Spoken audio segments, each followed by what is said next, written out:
Hi, it's Christina at Cemetery of Choice. Today's August 23rd, and I have 3 videos today for you instead of just one.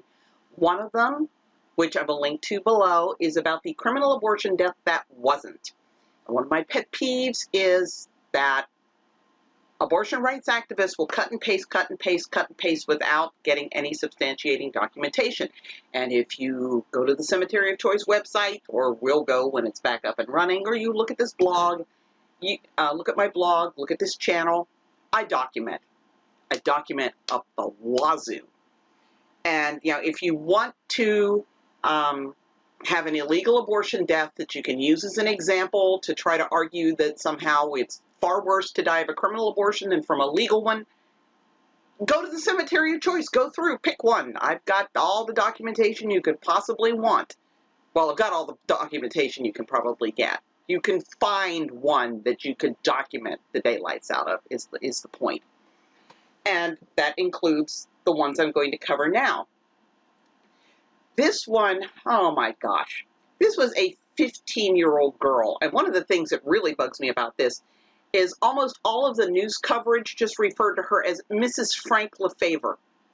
It's like, what, did she lose her given name when she got married and become Mrs. Frank instead of Mary Ann? Her name was Mary Ann, not Mrs. Frank. Mary Ann. Mary Ann and Frank had married over the objections of her family in March of 1870, and they settled as tenants on the farm of Thomas McIntyre in Pilot Mound Township, Minnesota. On August 15th, she went missing from home. Quote, the neighbors became alarmed at her absence from home and made search for her in every direction without success until about midnight, when she was discovered dragging herself around the corner of her dwelling more dead than alive. Oh man, that is so sad. My granddaughter's just 16. 2 doctors came to her aid and found her to be in critical condition. She admitted that she had taken some sort of abortifacient that day, but refused to say who had given it to her. So, quote, everything possible was done to restore her, but after suffering intensely for a whole week, she died on Tuesday morning last, August 23rd, at about 8 o'clock. And her mother testified that about 5 minutes before she died, Mary Ann sat up in bed intending to make a dying declaration, but all she managed to say was, Tommy gave it to me, Tommy gave it to me. So the landlord, Thomas McIntyre, was charged in her death. I have no idea what the outcome of the case was. I'll look again next year.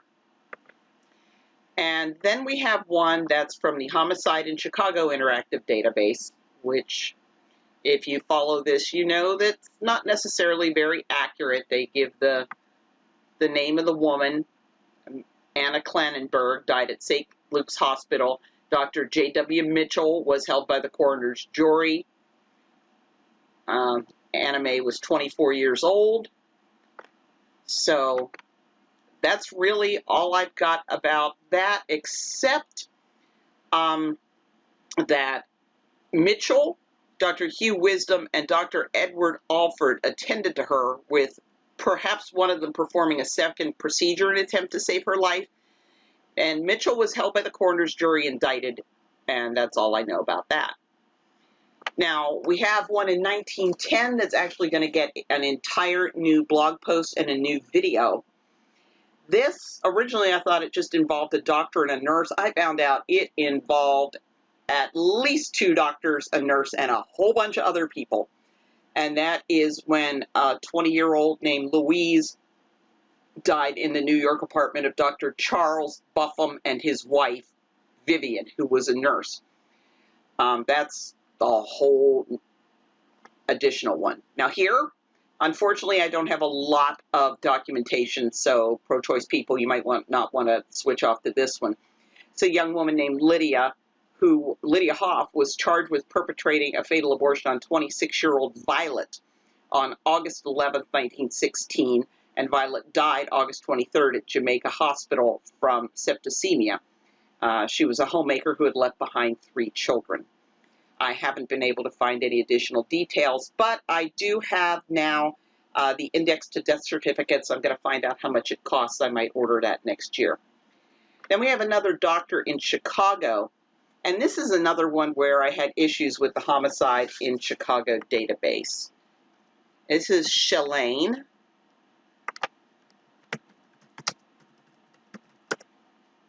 Maybe I'll show you.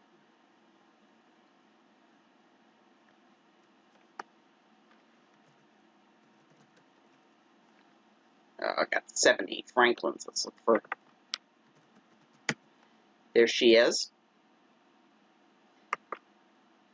So, due to criminal abortion performed by Dr. Gordon Jackson, who was held by the coroner, it says immediate death occurred at the crime scene. It said that Shalane was a 27-year-old black. It said that Dr. Gordon Jackson was white of European descent. However, I found the death record for him, and he was actually black. So even that basic thing, like what race the guy is, the Homicide in Chicago Interactive Database didn't get that right either. I'm still looking for more information. He was indicted on December 15th, but I haven't been able to find out what happened. Now we move ahead to the safe and legal era in Chicago. And a 25-year-old immigrant from Zimbabwe named Dorothy died after an abortion performed by Dr. David Turo, and here's his college graduation photo, at Women's Aid Clinic. She went there June 15, 1974.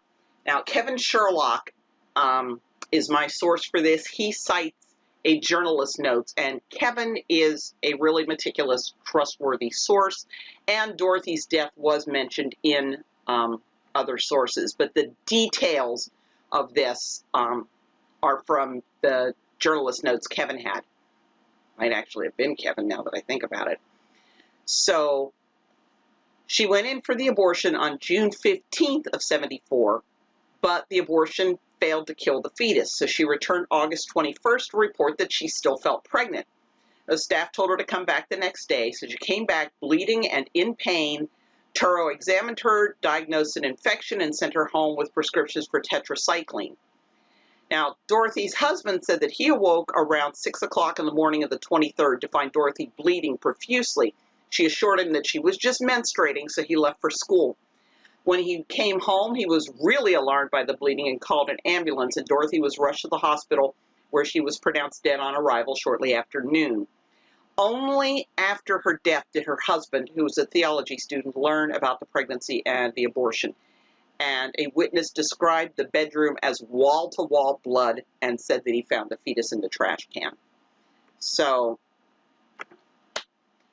those are the ones where I don't have a whole lot of information. You can look below to get the links to the one about the criminal abortion death that wasn't, and more information about Louise and all of the people involved in that convoluted story surrounding her death.